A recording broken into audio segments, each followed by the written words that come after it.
ক্যাম্পাসের শান্ত প্রাঙ্গণে বয়ঃসন্ধি ও সময়ের ছাপ যেন নতুন এক নাটক গড়ে তুলেছে, যেখানে শিক্ষার্থীর পরিচয়ে থাকা কিছু ব্যক্তি এখনও ছাত্রত্বের ছায়া আঁকড়ে ধরে রয়েছেন, অথচ বাস্তব জীবনের দায়িত্ব তাদের অনেক আগেই স্পর্শ করেছে।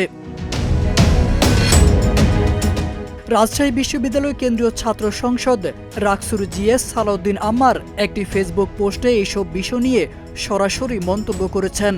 তিনি বলেন, 2007-2008 সেশনের শিক্ষার্থী এবং তার থেকে সিনিয়র যারা এখনও ক্যাম্পাসে অবস্থান করছেন, তাদের শারীরিক দুর্বলতা স্পষ্ট।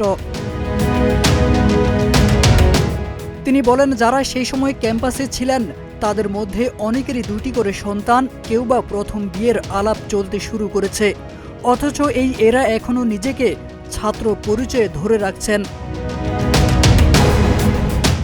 পোস্টে তিনি উল্লেখ করেছেন, তাদের জীবনধারার সঙ্গে জড়িয়ে আছে কলিকাতা হারবাল, ঘরের বাজারের হানি নাটস এবং সর্বশেষ চিকিৎসা তান্ত্রিক শক্তি, জানিয়ে তিনি একটি সমালোচনামূলক মন্তব্য প্রকাশ করেছেন। তারেক আজিজ খান, প্রজন্ম 24।